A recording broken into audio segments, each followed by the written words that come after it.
इसलिए परमात्मा कहते हैं कि परमात्मा के इस उपकार के लिए अब हमने परमात्मा का शुक्रिया अदा करना चाहिए।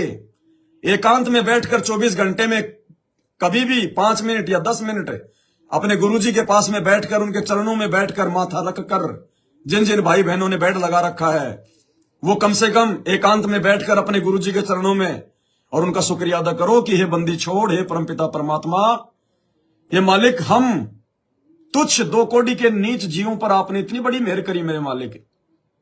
ये बंदी छोड़, माया का रस पिया कर, हो गए डामाडोल। वो मैनेजमेंट वाले तो 90% तो डामाडोल हो गए, माया का रस पिया कर। और ऐसे सतगुरु हम मिले, ज्ञान योग दिया खोल। हमारा परमात्मा आपने ज्ञान योग खोल दिया।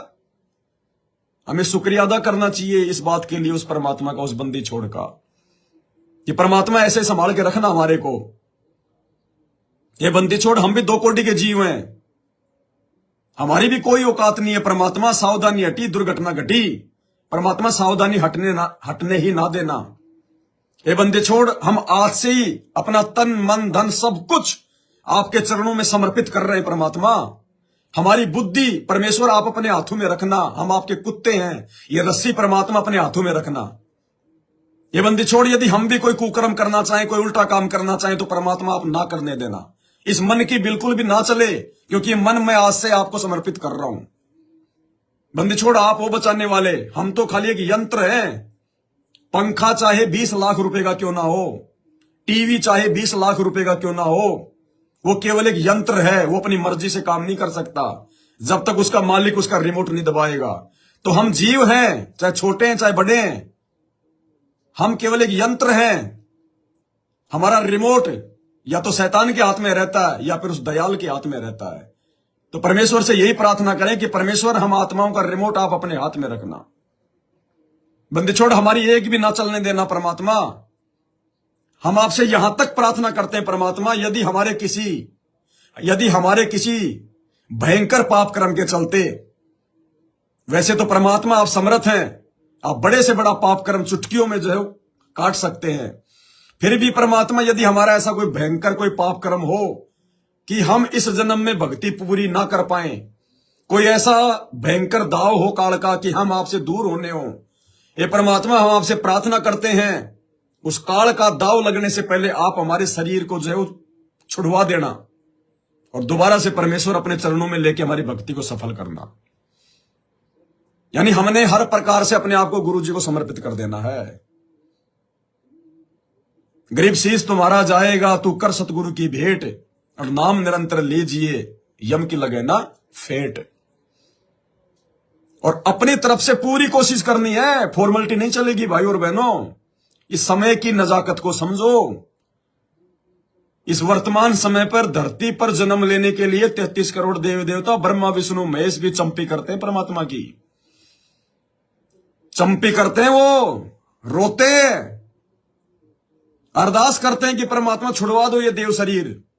बहुत भयंकर मौका, गोल्डन चांस है परमात्मा आप धरती पे, क्योंकि मनुष्य योनि में ही मोक्ष होता है, देव योनि में नहीं होता। 21 ब्रह्मांड में कहीं से मोक्ष नहीं होगा। मालिक ने इस धरती को मुक्ति खेत बताया है। मुक्ति खेत को छोड़ चले तज काशी अस्ताना हो, ये मुक्ति खेत है। इतने खंड पिंड ब्रह्मांड हैं जिनकी गिनती नहीं है, 49 करोड़ तो खाली पृथ्वियां हैं। केवल यही एक पृथ्वी लोक है जहां से इंसान का मोक्ष होता है। इस स्थान पर आने के लिए वर्तमान में, और चूंकि साक्षात परमात्मा धरती पर प्रकट है, देवता भी तरस रहे, देवता भी संत रामपाल जी के चरणों में आने के लिए। और आप और हमें कितनी आसानी से मिल गया भगवान, इसलिए हम उनकी वैल्यू नहीं जान रहे, हम उनकी जो है कदर नहीं कर रहे। तो भाई और बहनों, आप और हमारी आंखें खोली है परमात्मा ने, अन्यथा कोई मतलब ही नहीं होता परमात्मा का धरती पे आने का। अगर हम भी मैनेजमेंट वालों की तरह गधा घिसाई में लगे रहते, पाखंड में लगे रहते, तो परमात्मा का धरती पर आने का कोई मकसद ही नहीं होता। 4 युगों से परमात्मा ने इंतजार किया, 4 युगों से। हम 4 घंटे नहीं कर सकते किसी का, और कितने नाराज हो जाएंगे, अरे यार तूने लेट कर दिया, तू बोला मैं दिन के 12 बजे आ रहा हूं, देख यार ये 4 बज गए, तो टाइम का जो है मतलब कि पाबंद आदमी नहीं है। इतना गुस्सा हो जाएंगे हम। और ये परमात्मा हमारे लिए इस पिछली पीढ़ी में हमारे को यहां तक लाने के लिए सतयुग से इंतजार कर रहा है, 4 युगों से। गरीब सतयुग में सत्सुकृत कहाया, त्रेता नाम जो है मुनिंदर धराया, और द्वापर में करुणा में कहाया, और कलयुग नाम कबीर धराया। 4 युगों से परमात्मा घूम रहा हमारे लिए। और यदि हम भी उस मैनेजमेंट वालों की तरह राजनेताओं के अजीमल के दल्ले बन के घूम रहे होते, अपनी मूर्खता का परिचय दे रहे होते, सतगुरु के इन वचनों को अपने पैरों के नीचे रोंद रहे होते, तो क्या मकसद, क्या मतलब रह जाता फिर उस परमात्मा का धरती पर आने का, इतना संघर्ष करने का। आज यदि वो परमात्मा हिसार जेल में यदि किसी उम्मीद के ऊपर बैठा हुआ है तो केवल आप और हम सत्सेवक है। आज उस परमात्मा की हालत हिसार जेल में बाबा आदम की तरह हो रही है, बाबा आदम की तरह। जब वो जबरील नाम का फरिश्ता हजरत मोहम्मद को ऊपर लेकर गया तो वहां पे देखा कि एक आदमी इधर देखता है तो रो रहा है, इधर देखता है तो हंस रहा है। तो मोहम्मद जी ने कहा कि भाई जबरील ये कौन है जो इधर देखता है तो हंसता है, इधर देखता है तो रोता है? तो जबरील ने कहा कि ये बाबा आदम है, इंसानों का बाप, और इधर इसकी नेक संतान है स्वर्ग में, वो सुख भोग रही है, जो इसके वचन में चली, जो इसकी बातों पे चली, जिसने अल्लाह की भक्ति करी। ये उनको देखता है, ये उनकी मौज मस्ती को देखता है तो ये प्रसन्न होता है। और इधर इसकी बद इंसान है, इसके नालायक बच्चे हैं जिन्होंने भक्ति नहीं करी, इसकी बात नहीं मानी, वो नरक में पड़े हुए। जब उनको चिल्लाते हुए देखता है तो ये रोता है। तो वो हालत आज परम पूज्य सतगुरु रामपाल जी भगवान की है हिसार जेल में। जब ये सतलोक आश्रम मैनेजमेंट हरियाणा वालों के इन कुकर्मों को देखता है परमात्मा, वो अंतर्यामी, तो परमात्मा दुखी होता है, रोता है परमात्मा। ये देखो इन नालायकों को मैंने भक्ति की खीर खिलाई थी 30 साल से, ये गोबर खा रहे आज भी। और दूसरी तरफ जब परमात्मा अपने सत्सेवक बच्चों की ओर देखता है तो परमात्मा के जो है कलेजों को जो है ठंडक मिलती है। खुश होता है परमात्मा कि हाँ, मेरा इस धरती पर आने का जो प्रयोजन है सफल हो रहा है। कुछ आत्माएं जो मुझे समझ पा रही हैं, जो सतलोक जाने को तैयार है। खुश होता है परमात्मा। आप और हमारे पीछे परमात्मा बैठा हुआ भाई और बहनों। अब यदि हिसार जेल से परमात्मा बाहर आएगा, आप और हमारे लिए आएगा, सत्सेवकों के लिए आएगा, अपनी वीआईपी आत्माओं के लिए। उस गोबर के लिए नहीं आएगा, उस कचरे के लिए नहीं आएगा जो गुरु को छोड़कर दूसरों को भज रहे हैं, दूसरों की वाहवाही कर रहे हैं, 2 कोड़ी के राजनेताओं की रैलियों में धक्के खा रहे हैं। उनके लिए भगवान नहीं आएगा, आप और हमारे लिए आएगा परमात्मा। तो अपने परमात्मा का हम शुक्रिया अदा करें जब भी समय मिले, दिन में, रात में, जब भी, कहीं भी। जरूरी नहीं कि अपने घर पे ही, ऑफिस में अगर 5 मिनट का टाइम मिल जाए तो अपने मालिक को याद करो। फालतू के लोगों से गपशप नहीं मारनी। याद करो अपने जीवन को। जब हमने नाम दीक्षा नहीं ली थी, हमारे क्या विचार थे, क्या हमारी सोच थी, क्या जो है गोबर भरा पड़ा था हमारे दिमाग में। उन चीजों को याद करो। और नाम लेने के बाद परमात्मा ने मानुष से देवता बना दिया, देवताओं से ऊपर बनाने जा रहा है परमात्मा हमसे। ये परमात्मा यदि आज हम आपकी शरण में नहीं होते, क्या होता हमारे पास मालिक? दर दर की ठोकरें खा रहे होते परमात्मा, झूठ साच बोल के अपना पेट भर रहे होते, दुनिया भर के लोगों की दुआएं और बददुआएं लेते मालिक, और अंत में काल हमारे को नरक में ठोक देता। ये परमात्मा सतगुरु आए दया करी ऐसे दीन दयाल, बंदी छोड़ बिरतास का जठरगनी प्रतिपाल। और जय सतगुरु मिलते नहीं तो जाते नरक द्वार। आज ये सामान्य बात हो गई आप और हमारे लिए। अगर परमात्मा नहीं मिलते हमें, हम उनको नहीं समझ पाते, भक्ति करते करते भी 84 में जाते हम, क्या होता हमारे साथ में? आज इंसान देह प्राप्त करके हम सुखी नहीं है। कल को यदि बैल बन जाते, गधे बन जाते, सूअर बन जाते, कुत्ते बन जाते, तो क्या हालत हो रही इन जानवरों की। समय पर पानी नहीं, समय पर खाना नहीं, गर्मी, धूप, बरसात, हर चीज झेलनी पड़ रही है। सर में कीड़े पड़ जाएं। कुम्हार से, गधे से कुम्हार जो है वो कितना वो काम लेता है, खाने को उसको जो है दाना भी नहीं देता। बैल से सारा दिन किसान हल जोतता है, कितना उसको मारता है। कीड़े पड़ जाए, पैर में कील चुभ जाए, और बूढ़ा हो तब उसको छोड़ दिया जाता है खालट। जब तक बैल चले हलिये में तब तक डाले चारा, बूढ़ा हो तब नाथ काट दे, घर घर लाठे खाया। ये भक्ति ना करते और हम अपने परिवार को ना लगाते तो परमात्मा, ये बच्चे भी हमारी बुढ़ापे में कोई कदर नहीं करते, क्योंकि हम तो माया के पीछे दौड़ते रहते। बच्चों को हम संस्कार हम दे ही नहीं पाते, आपकी भक्ति से हम इनको जोड़ ही नहीं पाते। हम अच्छा काम करते नहीं, बच्चे फिर वो क्या सीखते, बुढ़ापे में फिर हम रोते रहते, वो अपनी मस्ती में वो मस्त हो जाते। परमात्मा हमारा तो बुढ़ापा भी नरक और जीवन भी नरक बन जाता। ये गुरुदेव आपने कैसे दया बख्शी मुझ जैसे नीच दो कोड़ी के जीव पर। मैं अपने कुकर्मों को देखता हूं तो परमात्मा मेरे भाग्य में तो भगवान कहीं दूर दूर तक भी नहीं था। हम तो कभी आपको याद भी नहीं किया करते थे परमात्मा, और आप इतने दयालु, आपने खुद हमें याद किया, खुद आपने हमारा हाथ पकड़ लिया। ये बंदी छोड़, आप तो वास्तव में दयालु हैं जो आपकी महिमा में लिखा हुआ है। भाई और बहनों, हमने इस प्रकार से अपने परमात्मा का गुणगान करना है। गुरुदेव ने कहा कि ऐसा करने से, अपने भगवान का उपकार मानने से भगवान जो है वो प्रसन्न होता है, और हमने यही करना है। इन बातां के पाइए कर सतगुरु नजर निहाल, राजी कर सतगुरु रूठे नू।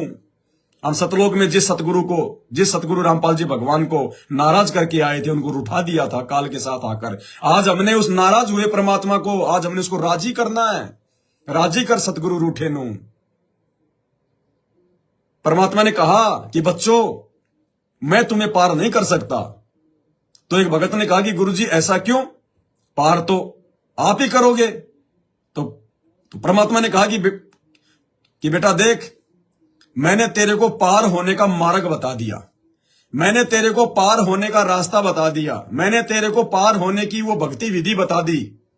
अब पार तो तुझे होना पड़ेगा। बोला गुरुजी वो कैसे?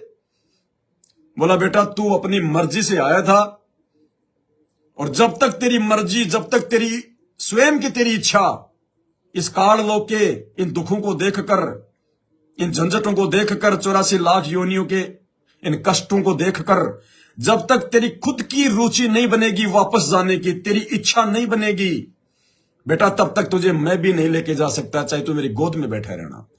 क्योंकि सतलोक से मैंने तुझे नहीं निकाला, तू अपनी इच्छा से आया है।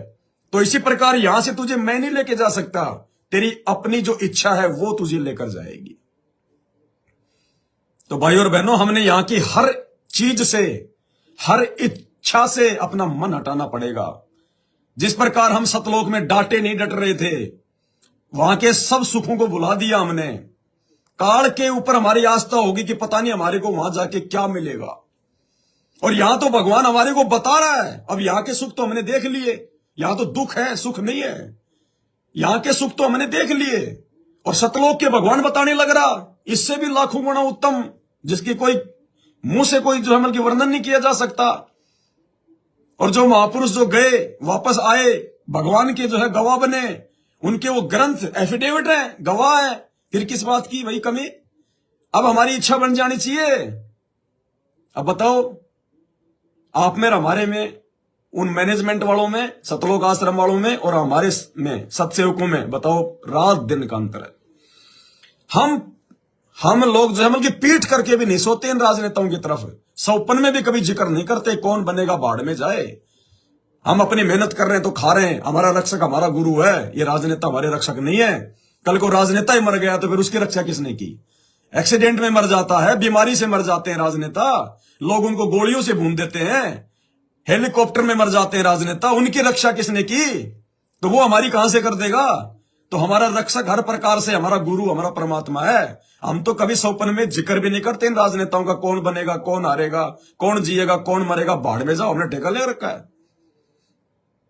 हमारा राजनेता हमारा गुरु है, हमारा प्रधानमंत्री हमारा गुरु है। बाकी हम यहाँ के संविधान के अनुसार हम चल रहे हैं, हमें कोई ऑब्जेक्शन नहीं है, लेकिन हमारा सब कुछ हमारा गुरु है, हमारा परमात्मा है सबसे पहले। तो भाई और बहनों, इस प्रकार से हमने समर्पित होना पड़ेगा। अब समय आ गया है, परमात्मा कहते हैं शीश देने का, ये मौका नहीं मिलेगा। जो सद्बुद्धि परमात्मा ने आज हमें दे दी है, ये हो सकता है फिलहाल आप और हमारे को नहीं समझ में आ रही होंगी ये बातें, लेकिन ये नॉर्मल चीज नहीं है जो हम इन चीजों को समझ पा रहे हैं। हम सतगुरु के ज्ञान को हम इतना समझ पा रहे हैं, ये सतगुरु का बिल्कुल बोरा भर भर के आशीर्वाद है, बोरा भर भर के, बिल्कुल अंतोल्या, बिना मेजरमेंट का आशीर्वाद दे रखा है सतगुरु ने। नहीं तो यहां ब्रह्मा विष्णु महेश के समझ में नहीं आ रही है बातें। परमात्मा गए थे, उनको प्रथम नाम दे के आए, दोबारा गए सतनाम देने, काल ने उनकी बुद्धि फेर दी। नहीं भगवान तो कोई और है, वो निरंजन है, दिखाई नहीं देता, तुम भगवान नहीं हो, काल ने बुद्धि फेर दी।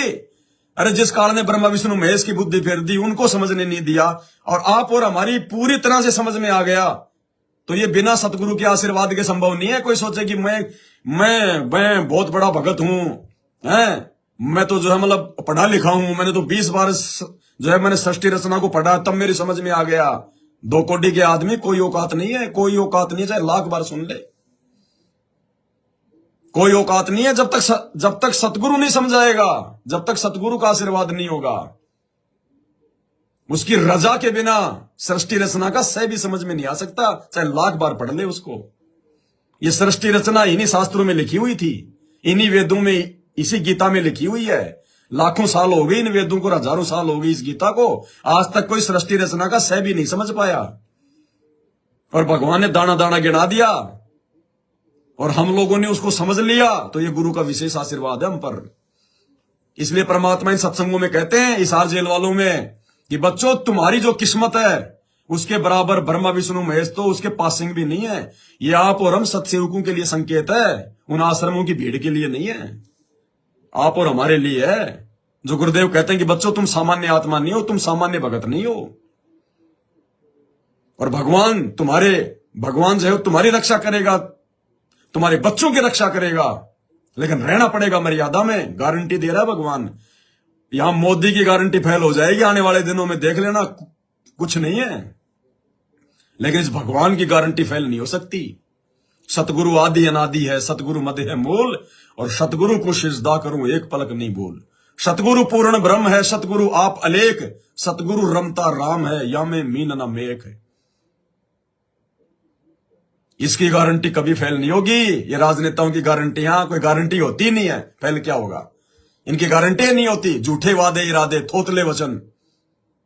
जीव की गारंटी क्या है? जीव की गारंटी क्या है? मरना तो है जीव को एक दिन। राहुल भी मरेगा, ये मोदी भी मरेगा, केजरीवाल भी मरेगा। भरोसा एक सेकंड का नहीं है। कोई पट्टा लिखा रखा है कि वो 100 साल जिएंगे। आज रैलियों में तुम्हारे से वादे कर रहा है, ये मोदी की गारंटी, ये मोदी की गारंटी। 4 दिन बाद हेलीकॉप्टर में एक्सीडेंट हो गया, भाड़ में गई गारंटी। कहां है गारंटी? कौन करेगा उसको पूरा? तो जीव की कोई गारंटी नहीं है। जीव को काल केवल उलझाता है झूठी गारंटी देके। सच्ची गारंटी केवल जो है मतलब सत्य पुरुष की है, सत साहिब की है। और वो गारंटी भगवान ने हम सत्सेवकों को दे दी कि अगर मर्यादा में रहोगे और इसी प्रकार से अपने गुरु जी के प्रति समर्पित रहोगे, जैसे तुम आज हो, तुमने ज्ञान को आधार बना लिया, गुरु को भगवान बना लिया, घर को आश्रम बना लिया, गंदी राजनीति की तरफ तुम मुंह भी करके नहीं बैठते।